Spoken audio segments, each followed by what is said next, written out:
kategori produksi. Dewasa ini, kita dapat menemukan berbagai jenis perusahaan.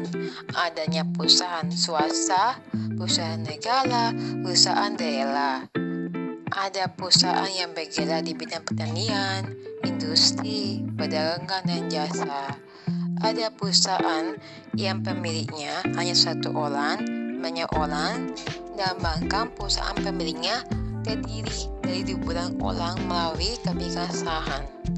Para enom dalam menganalisis perilaku perusahaan tidak membedakan apakah itu perusahaan pertanian tradisional, modern, perusahaan industri kecil, dan perusahaan industri raksasa seperti industri pesawat, perusahaan transportasi, darat, laut, maupun udara. Perusahaan swasta maupun perusahaan pemerintah, para enom memandang perusahaan sebagai unit-unit usaha yang mempunyai tujuan yang sama, yaitu maksimum keuntungan. Oleh karena itu, para enom melihat bahwa perusahaan akan melakukan kegiatan produksi sampai pada tingkat di mana keuntungan mereka mencapai jumlah maksimum. 1.1 Produksi dengan satu faktor berubah. Produksi dapat diartikan sebagai proses mengubah input menjadi output. Perusahaan dapat mengubah input menjadi output dengan berbagai variasi tenaga kerja, modal, dan peralatan produksi lainnya. Para enom menganalisis pilihan-pilihan yang dilakukan oleh perusahaan dalam menghasilkan produk mereka. Mengembangkan modul produksi dengan melihat hubungan antara input dengan output yang cukup abstrak yang dibuat dalam fungsi produksi, yaitu Q sama dengan F dalam kurung K kali L, di mana Q sama dengan tingkat output, K sama dengan modal, L sama dengan tenaga kerja. Persamaan ini menunjukkan hubungan antara output dalam kurung Q dengan input modal dalam kurung K dan input tenaga kerja dalam kurung L. Dalam model produksi satu faktor, maka faktor barang modal dianggap sebagai faktor produksi tetap. Keputusan produksi ditentukan berdasarkan alokasi tenaga kerja. Langkah awal dalam menjelaskan teori produksi yaitu dengan mengasumsikan bahwa hanya satu faktor produksi yang berubah. Para enom awalnya mempelajari teori produksi yang meningkatkan manfaatan tenaga kerja pada sebidang tanah yang tetap agar mengurangi output. Jadi, dalam analisis tersebut diasumsikan bahwa faktor produksi lainnya seperti modal, tanah, teknologi dianggap konstan. Dengan demikian, satu-satunya faktor berubah adalah tenaga kerja. Produksi total, produksi rata-rata, dan produksi marginal. Produksi total pada adalah banyak produksi yang diselesaikan penggunaan total produksi, sementara produksi rata-rata atau average pada adalah rata-rata output yang dihasilkan per unit produksi total. Produksi total dirumuskan TP sama dengan F kali dalam kurung K kali L dan tutup kurung, di mana TP sama dengan total produksi, K sama dengan modal, L sama dengan tenaga kerja. Secara matematis, produksi total akan maksimal apabila turunan pertama dari fungsi produksi nilainya sama dengan 0. Dalam hal ini, pertama TP adalah MP. Jadi TP maksimum pada saat MP sama dengan 0 faktor produksi. Selanjutnya, produksi marginal disebut juga marginal pada adalah tambahan produksi karena tambahan penggunaan satu unit satu produksi. Produksi rata-rata. Produksi rata-rata atau AP didapat dengan rumus AP sama dengan TP per L. Secara matematis, produksi rata-rata akan maksimum apabila turunan pertama dari AP sama dengan 0. Dengan penjelasan matematis, AP akan maksimum pada saat AP sama dengan MP, dan MP akan memotong AP pada saat nilai AP maksimum. Berikut produksi marginal. Produk marginal atau marginal produk adalah tambahan output yang dapat dihasilkan dengan menggunakan satu unit tambahan input, dengan tetap mempertahankan faktor lain tetap. Secara matematis dirumuskan produk fisik marginal dari tenaga kerja dalam kurung MPL sama dengan alfa TP per alfa L. Untuk lebih memahami tentang produksi total, produksi rata-rata, dan produksi marginal, maka diberikan contoh. Masalah pada tabel 5.1 total produksi, produksi marginal, dan produksi rata-rata. Gambar 5.1 menunjukkan adanya hubungan antara produk total, produk marginal, dan produk rata-rata. Pada awalnya saat penggunaan tenaga kerja 1-6 orang, MP masih berada di atas AP. Akan tetapi pada saat penggunaan tenaga kerja antara 6 dan 7, MP sama dengan AP. Dan selanjutnya apabila tenaga kerja ditambah, maka MP dan AP menurun, tetapi posisi AP berada di atas MP. Pada waktu MP sama dengan 0, maka TP mencapai titik tertinggi, dan apabila tenaga kerja ditambah, maka MP akan negatif dan TP menurun. Apabila data yang disajikan pada tabel 5.1 merupakan faktor produksi yang bersifat kontinu, maka gambar 5.1 dapat diperluas seperti terlihat pada gambar 5.2. Gambar 5.2 menunjukkan kurva produksi di mana total produksi dan L adalah variabel kontinu. Total produksi menunjukkan hubungan antara jumlah produksi dan jumlah tenaga kerja yang digunakan untuk menghasilkan produk. Gambar 5.2 juga menunjukkan bahwa terdapat 3 tahap penting atas gerakan perubahan nilai total produksi atau TP. Tahap pertama, penambahan tenaga kerja akan meningkatkan produksi total maupun produksi rata-rata.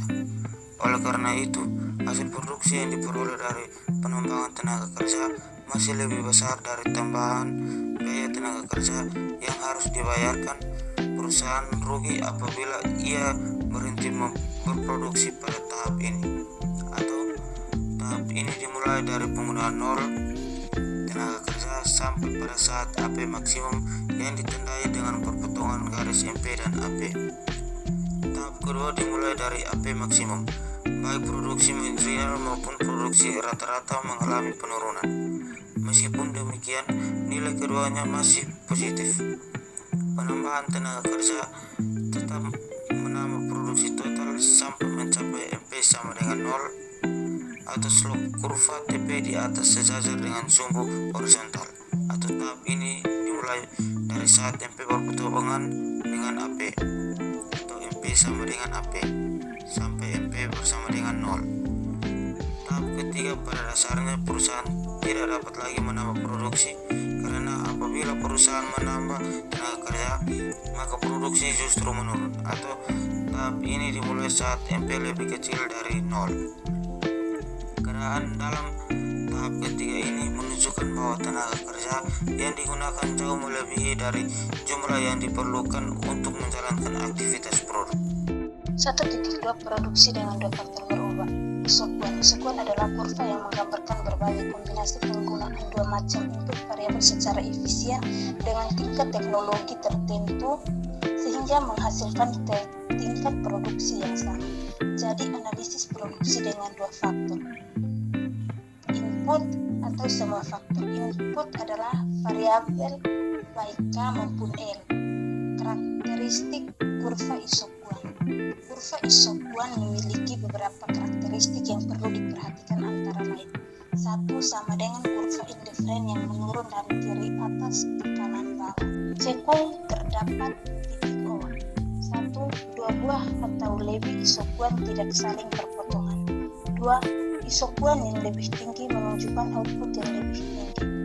3. Kemiringan isokuan menunjukkan MRTS atau marginal rate of partial substitution.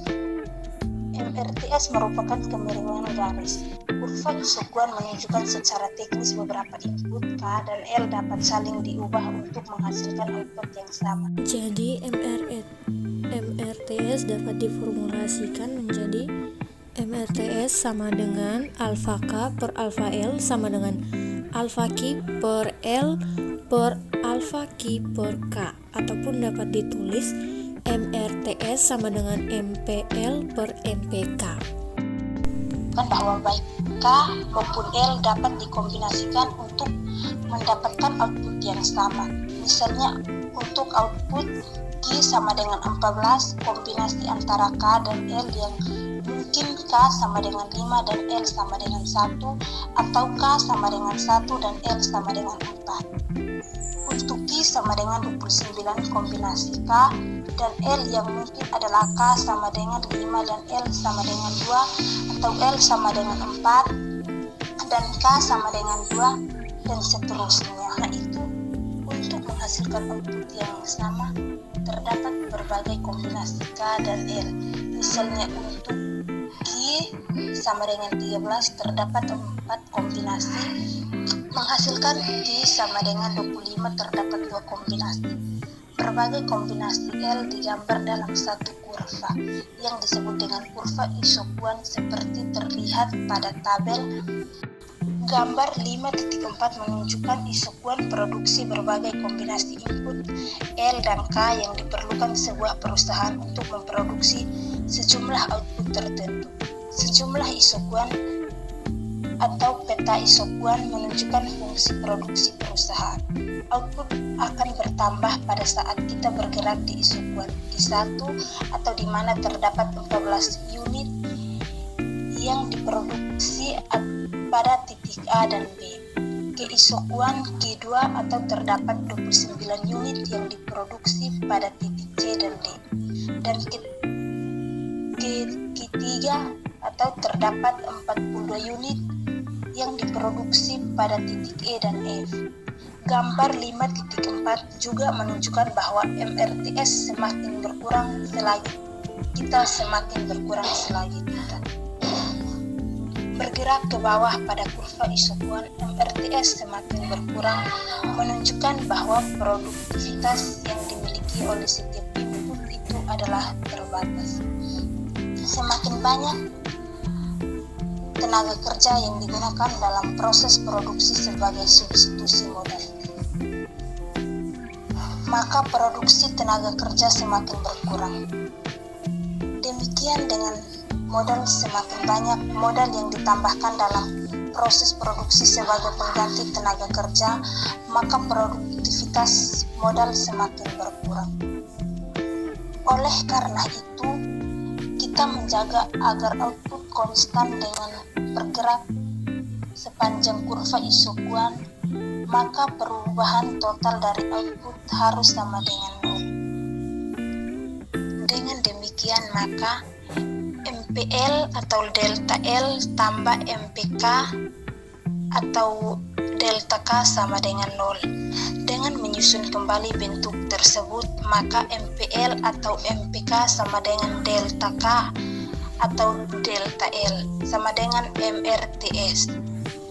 Persamaan tersebut menunjukkan bahwa MRTS antara input adalah sama dengan rasio input produk fisik marginal. Rumusan ini sangat berguna ketika kita melihat minimisasi biaya penggunaan input. Fungsi produksi dua kasus khusus, yaitu dalam fungsi produksi khusus yang pertama, nilai MRTS dapat kontan atau 0. MRTS konstan apabila dua faktor produksi, misalnya tenaga kerja dan modal yang digunakan bersifat substitusi sempurna atau perfect substitution, seperti terlihat pada gambar 5.6. Dalam hal ini MRTS konstan untuk semua titik pada isokuan. Akibatnya output yang sama, misalkan Q3 dapat diproduksi kebanyakan dari modal titik A kebanyakan dari tenaga kerja pada titik C atau kombinasi seimbang dari tenaga kerja dan modal pada titik B. Berikut fungsi produksi khusus yang kedua, yaitu fungsi produksi proporsi tetap. Dalam kasus ini tidak mungkin melakukan substitusi di antara dua input tersebut. Hal tersebut disebabkan karena setiap tingkat output membutuhkan kombinasi spesifik atau tenaga kerja dan modal. Hal ini dapat dilihat pada gambar 5.6. Gambar 5.6 itu menunjukkan bahwa tambahan output titik pada dapat diperoleh kecuali kalau ditambah lebih banyak modal dan tenaga kerja profesi yang spesifik.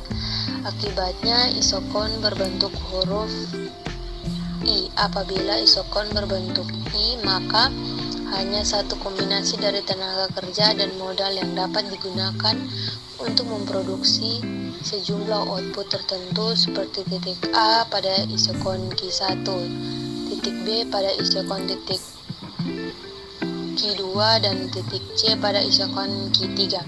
Apabila hanya menambahkan atau tenaga kerja hanya menambahkan satu modal saja, maka output tidak berubah. Fungsi produksi dengan proporsi tetap menunjukkan keterbatasan metode produksi yang tersedia bagi perusahaan. Misalnya, produksi foto mungkin menimbulkan kegabungan antara juru foto dengan kamera. Untuk membuat lebih banyak foto, maka jumlah kamera dan juru foto harus ditambahkan secara seimbang. Berikut adalah garis anggaran atau isokon. Dalam upaya untuk menghemat biaya dan memaksimumkan keuntungan, maka perusahaan harus berusaha untuk meminimumkan biaya produksi. Karena itu perlu dibuat garis anggaran biaya sama atau isokon. Garis anggaran ini menunjukkan gabungan faktor-faktor produksi yang dapat diperoleh dengan cara menggunakan sejumlah biaya tertentu. Untuk dapat membuat garis anggaran biaya sama ini, maka paling tidak diperlukan data antara lain jumlah dana yang tersedia untuk membeli, faktor-faktor produksi, dan harga faktor-faktor produksi yang digunakan. Dalam kenyataan bahwa setiap perusahaan dihadapkan pada keterbatasan anggaran. Oleh karena itu, anggaran yang ada perlu dipergunakan dengan efisien. Anggaran dikatakan efisien apabila penggunaan anggaran tersebut menghasilkan output yang maksimum. Misalnya PT Anu memiliki anggaran produksi sebesar 2 juta, biaya tenaga kerja per unit 2 juta, dan biaya modal per unit 4 juta. Berdasarkan data tersebut, maka garis anggaran PT Anu dapat dibuat dengan cara garis anggaran secara matematis dapat dirumuskan sebagai berikut. B sama dengan RK tambah WL, di mana B adalah anggaran perusahaan, RK adalah harga input, K adalah modal, WL adalah harga input, L adalah tenaga kerja. Pada gambar 5.7 menunjukkan bahwa persamaan anggaran sama dengan total pengeluaran untuk input modal dan input tenaga kerja. Pendapatan L dan K misalnya untuk mendapat L dapat diubah menjadi RLL sama dengan B kurang WKK, yaitu L sama dengan B per WL kurang RK per WL sama dengan K. Kemiringan garis anggaran adalah RK per WL. Kita kembali pada contoh yang sudah ada. Garis anggaran adalah 2 juta sama dengan 4K tambah 2L. 2L sama dengan 2 juta kurang 4K. L sama dengan 1000 kurang 2K. Materi yang berikut yaitu maksimisasi output. Setelah memahami isokon dan isocast, maka selanjutnya kita dapat menentukan bagaimana produsen mengkombinasikan input-input dalam rangka memaksimumkan output. Kita berasumsi bahwa produsen mengkombinasikan input-input secara rasional, yaitu mereka menggunakan input-input yang ada untuk memaksimumkan output yang dapat mereka capai dengan keterbatasan anggaran yang mereka miliki. Maksimisasi output dapat dicapai oleh perusahaan apabila yang pertama berada pada garis anggaran ISO cost dengan asumsi bahwa seluruh anggaran habis dibelanjakan, maka seluruh daerah sebelah kanan atas garis anggaran tidak dapat dibeli dengan ISO cost yang ada. Karena itu, satu-satunya pilihan yang mungkin dan logis adalah berapa tepat pada garis anggaran. Yang kedua, harus memenuhi kombinasi input-input yang digunakan oleh produsen dalam menghasilkan output. Bisa kita lihat pada gambar 5.8, gambar maksimisasi output menunjukkan bagaimana maksimisasi output dapat diselesaikan. Dalam gambar tersebut terdapat 3 kurva isokuan. Kurva yang paling dalam yaitu Q1 menghasilkan output yang paling rendah, Q2 menghasilkan output tertinggi kedua, dan Q3 menghasilkan output tertinggi. Kemudian perhatikan kombinasi K dan L untuk memaksimumkan output. Kombinasi pada titik B dengan K dan L masing-masing OK2 dan OL2 pada isokuan Q2. Pada isokuan Q1 terdapat 2 titik potong antara output Q1 dengan garis anggaran, yaitu titik A dan C. Jadi perusahaan masing-masing memungkinkan untuk mengubah kombinasi yang dapat memberikan hasil yang lebih baik atau tinggi. Isokuan bersinggungan dengan garis anggaran pada titik B. Ini berarti bahwa tidak mungkin lagi melakukan perubahan kombinasi, karena apabila perusahaan menginginkan isokuan yang lebih tinggi, maka hal tersebut sudah berada di luar kemampuan perusahaan. Persinggungan antara isokuan dan isocast berarti ada kesamaan kemiringan atau slope antara isocast atau Q2 dengan garis anggaran. Hal tersebut berarti bahwa untuk mencapai output maksimum, syaratnya yaitu epsilon K per epsilon L sama dengan MPL per MPK sama dengan WL per RK, atau epsilon K atau epsilon L sama dengan MRTS sama dengan kemiringan kurva isokuan. Selanjutnya 1.4 skala hasil.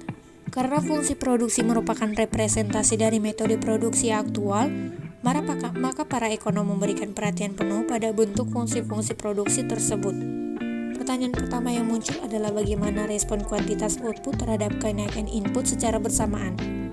Misalkan, seluruh input dilipat 2 kan. Apakah output akan naik 2 kali lipat pula atau tidak? Dalam hal ini kita perlu mempertanyakan skala hasil atau return to scale yang dimiliki oleh sebuah fungsi produksi. Selanjutnya, skala hasil meningkat. Apabila tambahan hasil lebih dari 2 kali lipat pada saat input dilipat gandakan disebut produksi dengan skala hasil meningkat atau increasing return to scale.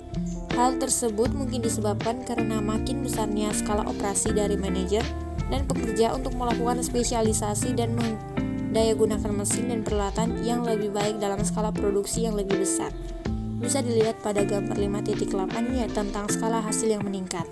Pada gambar tersebut menunjukkan skala hasil yang meningkat ketika input tenaga kerja dan modal digunakan masing-masing sebesar 4 dan 2 unit, jumlah output yang dihasilkan sebesar 20 unit, dan pada input dinaikkan 2 kali lipat, maka output naik lebih 2 kali lipat. Terlihat bahwa kurva output sebesar 40 berada di bawah titik B dengan kombinasi input 2 kali lipat, dan kurva output 60 semakin merapat dengan kurva output 40. Selanjutnya, skala hasil tetap. Pada saat skala produksi di mana input dilipat gandakan, maka output ikut berlipat ganda pula. Dalam hal ini kita sebut skala hasil tetap atau constant return to scale. Dengan skala hasil yang tetap, maka besarnya operasi perusahaan tidak mempengaruhi produktivitas dari faktor-faktor produksinya. Produktivitas rata-rata dan marginal dari input-input yang digunakan adalah konstan. Apakah perusahaan itu kecil atau besar? Dengan skala pengembalian yang tetap, maka suatu pabrik yang menggunakan proses produksi tersebut tertentu dengan mudah dapat dibuat kembali, sehingga kedua pabrik menghasilkan output 2 kali lipat. Kemudian skala hasil menurun, yaitu ketika output yang dihasilkan kurang dari 2 kali lipat apabila input dilipat gandakan, disebut skala pengembalian menurun atau decreasing return to scale. Kondisi seperti ini sangat mungkin terjadi pada perusahaan yang melakukan produksi dengan skala besar. Hal ini dapat terjadi disebabkan karena kerumitan organisasi dalam mengelola skala usaha yang cukup besar, sehingga mengakibatkan penurunan produktivitas dari tenaga kerja maupun modal. Selanjutnya, kemajuan teknologi. Fungsi produksi pada dasarnya menggambarkan tentang pengetahuan teknis atau teknologi yang dimiliki perusahaan tentang bagaimana menggunakan input-input guna menghasilkan output. Pada saat perusahaan dapat memperbaiki proses produksi, maka fungsi produksi akan berubah. Misalkan perusahaan mengganti mesin-mesin tua yang sudah ketinggalan dengan mesin baru yang lebih canggih dan efisien. Di samping mesin dan peralatan, tenaga kerja juga menjadi bagian dari kemajuan teknis karena mereka harus lebih terlatih dalam mengerjakan pekerjaan-pekerjaan khusus. Bisa dilihat pada gambar 5.12 yaitu dampak kemajuan teknologi. Pada gambar tersebut menunjukkan bahwa dengan kemajuan teknologi yang dimiliki perusahaan, maka tingkat produksi sebesar 100 unit dapat dihasilkan dengan menggunakan modal dan tenaga kerja yang lebih sedikit. Tingkat produksi atau output awal periode 1 dapat diproduksi dengan menggunakan kombinasi tenaga kerja dan modal yaitu L1 dan K2 atau L2 dan K2 atau jumlah kombinasi output lainnya.